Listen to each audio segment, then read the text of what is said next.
दोस्तों आपका स्वागत है राकेश जी टेक में। इस वीडियो में हम आपको बताएंगे बीटीएस स्टाफ नर्स वैकेंसी 2025 से जुड़ी पूरी जानकारी, जैसे कि योग्यता क्या है, आयु सीमा क्या रहेगी, आवेदन करने की क्या प्रक्रिया है, चयन करने की क्या प्रक्रिया है, सैलरी और जरूरी दस्तावेज क्या क्या रहेंगे। अगर आप नर्सिंग की पढ़ाई कर चुके हैं और सरकारी नौकरी की तलाश में हैं तो यह वीडियो आपके लिए बहुत ही महत्वपूर्ण है। तो फ्रेंड, जैसे कि आप देख सकते हो, स्टाफ नर्स के पदों पर नियुक्ति हेतु विज्ञापन आ चुका है। इसका विज्ञापन संख्या 23/2025 है। तो यहाँ पर जो दिया गया वो दिनांक है आपका 25/4/2025 से आवेदन होगा 23/5/2025 तक, मतलब मई महीने के 23 मई तक आपको आवेदन करने की पूरी टाइम दिया गया है। यहाँ पर वेबसाइट भी दिया गया है, आपको चले जाना है www.bts.bihar.gov.in पर। मैं इसका डिस्क्रिप्शन बॉक्स में लिंक दे दूंगा, जहां पर आप जाएंगे और वहां पर क्लिक करके आप डायरेक्ट इस वेबसाइट पर पहुंच जाएंगे। ठीक है, पदनाम जो दिया गया है वो है आपका स्टाफ नर्स। स्टाफ नर्स पे आपको जो है कि आवेदन करना है। और इसमें यदि वेतनमान की यदि आप बात करें या देखा जाए तो ये है 9300 से लेकर के 34,800 तक दिया गया है।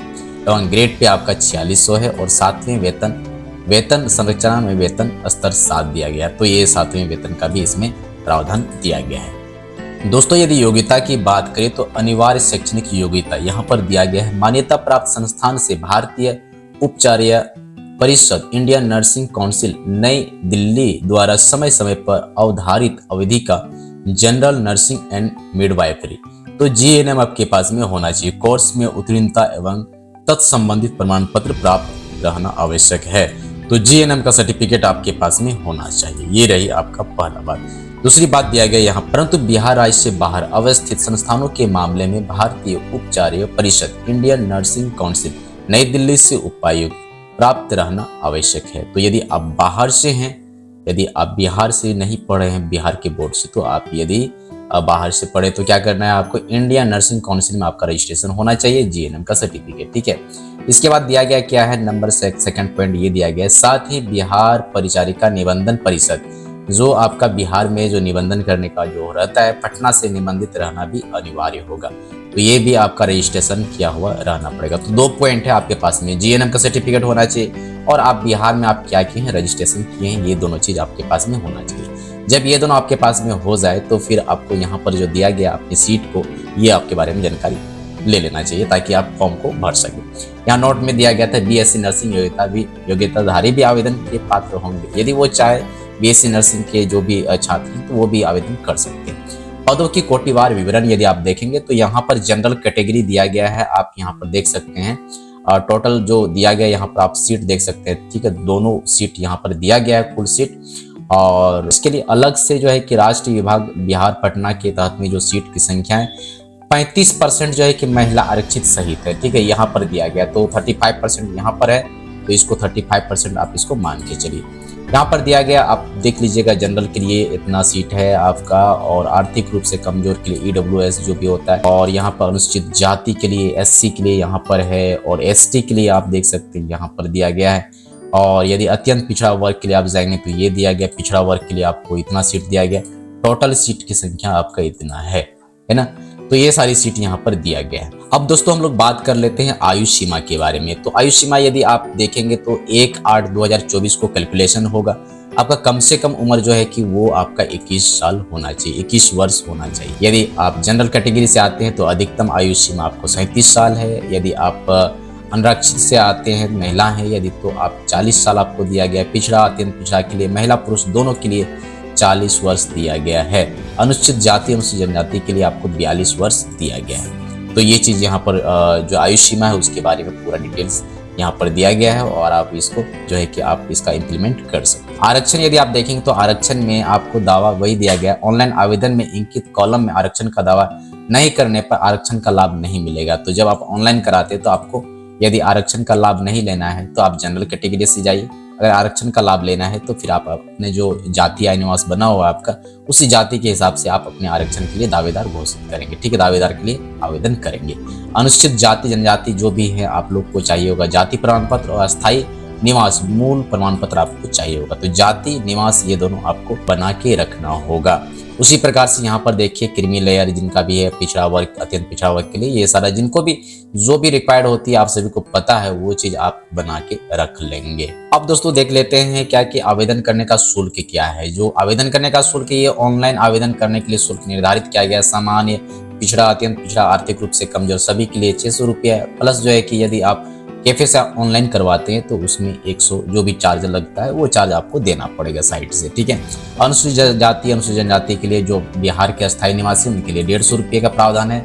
उसी प्रकार से यहाँ पर दिया गया आरक्षित अनारक्षित वर्ग की महिला के लिए, ठीक है, जो अस्थायी बिहार के अस्थायी निवासी उनको भी 150 रुपया लगेंगे। राज्य के बिहार के उम्मीदवार चाहे वे किसी भी वर्ग की महिला पुरुष हो उनको 600 रुपया लगेंगे। मतलब राज्य से बाहर के जो भी आवेदन करना चाहते हैं वो यहाँ पर आवेदन करेंगे तो उनको 600 रुपया लगेंगे। तो ये सारा चीज इसमें दिया गया। यदि आपको ऑनलाइन फॉर्म भरवाना है तो आप मुझसे कांटेक्ट कीजिए, घर बैठे ही आपको सारा फॉर्म भर दिया जाएगा। आपका जो भी रिक्वायर्ड डॉक्यूमेंट्स होगा उसका हमें PDF सेंड करना है व्हाट्सएप के माध्यम से, और आपका फॉर्म पूरा जो है कि हम लोग यहाँ से भर देंगे। आगे चलते हैं फ्रेंड्स, चयन करने का प्रक्रिया क्या रहेगा। आयोग लिखित प्रतियोगिता एवं कार्य अनुभव के आधार पर परीक्षार्थियों का चयन करेगा। तो इसमें जो है कि एक्सपीरियंस भी होना चाहिए, ऐसा कोई बात नहीं है। सिर्फ जो है कि आपको कंप्यूटर बेस्ड टेस्ट लिया जाएगा, फिर उसमें आपको ऐसा कुछ बात नहीं है। 75% का आपका एग्जाम होगा, लिखित परीक्षा होगा, जो कि आपका कंप्यूटर बेस्ड टेस्ट होगा, तो आपको ये देना होगा। और इसमें से आपको जितना भी अंक आप लाते हैं वो आपका जो है कि, इसके अलावा यहाँ पर दिया गया है 25 अंक का आपके कार्य अनुभव है ना। कार्य अनुभव प्राप्त बिहार राज्य के अंदर अवस्थित सभी सरकारी या गैर निजी केंद्र है ना, सरकार, नगर पालिका संस्थानों, पंचायत राज संस्थानों इत्यादि। तो गैर जितना भी है गैर निजी संस्थान है ना, तो स्वास्थ्य विभाग केंद्रों, अस्पतालों में संविदा के आधार पर स्टाफ नर्स के पद पर संतोषजनक कार्य अनुभव के लिए प्रतिवर्ष 5 अंक दिया जाएगा। प्रतिवर्ष है ना, यदि 1 साल आपने काम किया, 2 साल काम किया, 3 साल काम किया, तो आपको 5-5 अंक प्रत्येक साल दिया जाएगा। अधिकतम अंक 25 अंक है। किसी वर्ष के अंश के लिए कार्य दिवसों की संख्या 5 से गुना करने के पश्चात 365 से भाग देकर प्राप्त अनुपातिक अंक जोड़ा जाएगा। तो ये जो है कि इसका कैलकुलेशन का अलग ही तरीका है, तो ये कैलकुलेशन हो जाएगी। तो इसके लिए आपको चिंता करने की जरूरत नहीं है। ये जब काउंसलिंग होगी तो उस टाइम में इनका यूज होगा। सबसे पहले आपको एग्जाम निकालना होता है। आगे देखते हैं फ्रेंड्स, यहाँ पर दिया गया अभ्यर्थी द्वारा लिखित प्रतियोगिता परीक्षा में प्राप्त अंक के उक्त परीक्षा में प्राप्त कुल अंकों का प्रतिशत 0.75 गुणक से गुना करके आधारित किया जाएगा। तो ये बताया गया यहाँ पर किस प्रकार से इसका अंक निकाला जाएगा। परंतु संविदा पर नियुक्त सक्षम प्राधिकारी द्वारा तत्समय बिहार राज्य में लागू आरक्षण नीति का अनुसरण करते हुए स्वीकृति पद के विरुद्ध चयन के आधार पर होना चाहिए। ऐसे मामलों में सामान्य प्रशासन विभाग द्वारा समय समय पर निर्गत दिशा निर्देश लागू होंगे। तो सबसे पहले आपको क्या करना है, लिखित परीक्षा देना है। यहाँ पर लिखित परीक्षा कंप्यूटर बेस्ड होगा। कंप्यूटर का थोड़ा नॉलेज आपको होना चाहिए। प्रतियोगिता परीक्षा के प्रश्न जो है कितना रहेगा आपका, ये रहेगा आपका 100 प्रश्न होंगे, लेकिन उसमें 75% जो है कि आपको 75 यहाँ पर जो दिया गया है उसके अनुसार से ही आपका होगा। प्रश्न पत्र जो है कि हिंदी और अंग्रेजी दोनों भाषा में होंगे। परीक्षा की अवधि 2 घंटों की होगी और कुल अंक 100 होंगे। कुल अंक 100 होगा। यहाँ पर दिया गया general nursing and midwifery GNM स्तरीय पाठ्यक्रम के अंतर्गत जो भी आपने पढ़ा है उसी के अंतर्गत पूछा जाएगा। अलग से जो है कि उक्त पाठ्यक्रम आयोग की वेबसाइट पर अलग से प्रकाशित किया जाएगा। इसके बारे में अलग से भी प्रकाशित हो जाएगी। तो हमेशा आपको अप टू डेट रहना है, तो चैनल को सब्सक्राइब कर लेना है ताकि मैं आपको time to time up to date रख सकूं। अब यहाँ दिया कंप्यूटर बेस्ड टेस्ट के माध्यम से आयोजित होगा, और उसमें यदि आप जो है कि गलत देते हैं, जैसे एक क्वेश्चन आप गलत होता है, तो परीक्षा में गलत उत्तर के लिए नकारात्मक अंकन नेगेटिव मार्किंग जो होगा वो लागू किया जाएगा। प्रत्येक सही उत्तर पर आपको 1 अंक मिलेगा, लेकिन एक जो है कि क्वेश्चन गलत करने पर आपका 0.25 जो है ना 25 जो है कि आपका काटा जाएगा। तो इस प्रकार से इसका समीकरण लागू होगा। कार्य अनुभव का लाभ जो है कि लिखित प्रतियोगिता परीक्षा में उत्तीर्ण लाभार्थी अभ्यर्थियों को ही मिलेगा। जैसे आपका कार्य अनुभव है तो उसका लाभ जो है कि आप यदि लिखित परीक्षा में उत्तीर्ण होते हैं तब ही मिलेगा, नहीं तो आपका कार्य अनुभव करने का कोई फायदा नहीं है। ये चीज है, मीन्स ये है कि जब आपका सिलेक्शन हो जाए, एग्जाम में आप निकल जाते हैं, तो फिर आपको वो सर्टिफिकेट दिखाना होता है कि आपके पास में एक्सपीरियंस है, तो वो चीज आपका उसमें प्लस पॉइंट आता है। तो वही चीज बताया जाता है कि उसका लाभ आपको बाद में मिलने वाला है। महत्वपूर्ण निर्देश जो दिया गया है ऑनलाइन से संबंधित, ये आपको यहाँ पर देखना होगा क्या क्या आपको लगने वाला है। ऑनलाइन आवेदन पत्र में योग्यता, आरक्षण और कार्य अनुभव से संबंधित प्रमाण पत्र होना चाहिए और अंक पत्र आपका होना चाहिए। जैसे कि नंबर 1 मैट्रिकुलेशन का मूल प्रमाण पत्र होना चाहिए। मैट्रिक का आपका मूल प्रमाण पत्र और आपका जो है कि मार्कशीट ये आपके पास में होना चाहिए।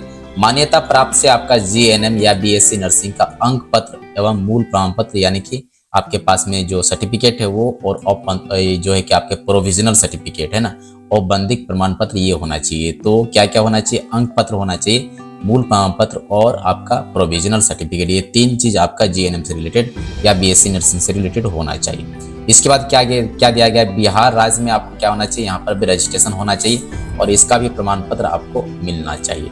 बिहार राज्य से बाहर अवस्थित जितने भी संस्थान हैं उनका भी इंडियन नर्सिंग काउंसिल से क्या होना चाहिए? उनका भी एक सर्टिफिकेट मिलता है, जिनको जो है कि NUID कार्ड बोलते हैं आजकल, है ना। तो वो चीज़ भी आपके पास में होना चाहिए। जाति प्रमाण पत्र होना चाहिए, अस्थायी निवासी होना चाहिए, और बिहार राज्य से सदस्य यदि नाती पोता है तो उसका अलग मिलेगा आपको। दिव्यांगता का वो अलग है, और कार्य अनुभव ये आपको होना चाहिए, जो कि यहाँ पर बताया गया है। ये विहित प्रपत्र में से संबंधित सूचना से प्रविष्ट कर उक्त सभी प्रमाण पत्र अंक पत्र विहीन कॉलम में अपलोड करना सुनिश्चित करेंगे। तो ये सारा चीज आपको लगने वाला, ये आपको अपलोड करेंगे। कोई भी प्रमाण पत्र अंक पत्र अपलोड नहीं किए जाने पर आपको क्या होगा? ये आपका स्वतंत्र रूप से आपका अभ्यर्थिता को क्या रद्द किया जा सकता है ना। यहाँ पर दिया गया कार्य अनुभव प्रमाण पत्र विहित प्रपत्र में, है ना, ये दिया गया है। जो भी फॉर्मेट में आपको दूंगा, अभी फॉर्मेट के हिसाब से ही से संबंधित सूचना में प्रविष्ट सभी को क्या करना है? आपको अपलोड कर लेना है। जब अपलोड करेंगे तो फिर आप उसे जितना भी कॉलम दिया गया है उसमें अपलोड करने के बाद ही आप उसे सबमिट करेंगे। देन आप आगे नेक्स्ट में जाकर के उसका पेमेंट वगैरह कटवाते हैं। दोस्तों, आपको ध्यान में रखना है कि जो भी डॉक्यूमेंट्स आप अपलोड करते हैं वो डॉक्यूमेंट्स वेरिफिकेशन के समय में अभ्यर्थी द्वारा ऑनलाइन आवेदन की जो भी अपलोड होता है उसका आपको डिमांड किया जाता है और उसका वेरिफिकेशन किया जाता है। तो ये चीज़ आपको ध्यान में रखना चाहिए। आप जो भी करते हैं वो आपको अपने पास में रखना है। और जब स्कैन होता है, ये देखिए स्कैन ऑनलाइन आवेदन में आपको साफ साफ दिखना चाहिए। स्कैनर भी अच्छा होना चाहिए, अच्छा क्वालिटी का, धुंधला नहीं चलेगा, काला और जो पढ़ने लायक नहीं वो सब नहीं चलेगा, एकदम पूरा क्लियर स्कैन होना चाहिए 300 DPI में। ये आप ध्यान में आपको रखना है। जहाँ भी ऑनलाइन कराते हैं उनसे आपको बोलना है ताकि उनको सारी चीज़ समझ में आ जाए और आपका फॉर्म गलती ना हो। नहीं तो क्या हो सकता है कि फॉर्म भरते समय भी गलती हो सकता है और फिर आपका जो है कि ये साल भी बर्बाद हो सकता है। तो इसीलिए ध्यान में रखना है, 300 DPI में फॉर्म को जरूर भरवाएं ताकि आपका फॉर्म साफ साफ जाए और अच्छी तरीके से आप फॉर्म को भर सकें। तो रेस जो है कि सारा चीज़ मैंने बता दिया है। इसमें क्या क्या फॉर्म भरने में आपको लगेगा, ऑनलाइन करने में आपको ईमेल ID, मोबाइल नंबर ये तो चाहिए ही चाहिए। इसके अलावा जो भी मैंने आपको बता दिया डॉक्यूमेंट्स के रिगार्डिंग, वो डॉक्यूमेंट्स आपको चाहिए। और इसके बाद यहाँ फोटोग्राफ के रिलेटेड दिया गया है। तो फोटोग्राफ जो है कि आपका वो अभ्यर्थी का हाल का फोटो होना चाहिए, 3 माह के अंदर का होना चाहिए, ठीक है। इसका जो है कि आवेदक अभ्यर्थी का चेहरा एवं सिर ऊपर से नीचे तक दिखना चाहिए और फोटो में आँख खुला होना चाहिए। बैकग्राउंड में सफेद पटल होना चाहिए, ये भी आपको ध्यान में रखना है। फोटो पर किसी प्रकार की छाया नहीं होनी चाहिए। यदि आवेदक चश्मा लगाते तो चश्मा हटा के फोटो खिंचवाएं, और सारा ये चीज बताया गया। तो आपको ये चीज ध्यान में रखना है। अंतिम फ्रेंड्स, लास्ट में नोट दिया गया है। अभ्यर्थियों को निर्देश दिया जाता है कि वे कोई भी फर्जी जाली प्रमाण पत्र के आधार पर उक्त आवेदन नहीं भरेंगे, अन्यथा किसी भी स्तर से प्रमाण पत्र फर्जी पाए जाने पर आपके ऊपर में रद्द भी किया जाएगा और ऊपर में कानूनी कार्रवाई भी किया जाएगा। तो ये लास्ट का बात है जो आपको ध्यान में रखना है। अब फ्रेंड्स, यहाँ पर कार्य अनुभव प्रमाण पत्र, ये इसका फॉर्मेट है, आपको इसी टाइप से बनवाना है। परिशिष्ट 1, ठीक है ना।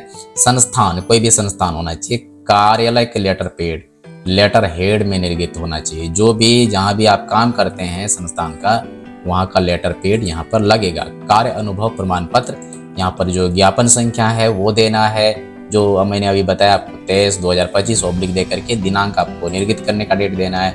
और ये उस टाइम में यूज होगा जब आपका सिलेक्शन मीन्स जो है कि एग्जाम आप निकाल लेते हो।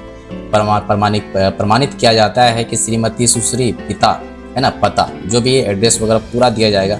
और ये फॉर्मेट को आप डाउनलोड करेंगे हमारे डिस्क्रिप्शन बॉक्स में, लिंक दिया गया है, वहाँ पर जाइए और इसको आप डाउनलोड करके आप जाएं और वहाँ से आप इसको बनवा करके आप जो है कि रख लें। कब आपको रखना है? ये तब रखना है जब आपका एग्जाम निकल जाती है। मैं आशा करता हूँ मैंने आपको पूरा डिटेल्स दिया है। यदि इस वीडियो में कुछ बाकी रह गया है तो आप मुझे कमेंट कीजिए, कुछ जानकारी आपको लेना है। और यदि आपको फॉर्म फिलअप कराना है तो उसके लिए आप संपर्क कर सकते हैं मुझे व्हाट्सएप में। और हमेशा अपडेट रहने के लिए हमारे चैनल को सब्सक्राइब कीजिए और बेल आइकन को ऑन कर दीजिए और वीडियो को लाइक कीजिए, अपने दोस्तों को शेयर कीजिए। मिलते हैं हम लोग नेक्स्ट वीडियो में, तब तक के लिए बाय, अपना ख्याल रखना। Thank you so much.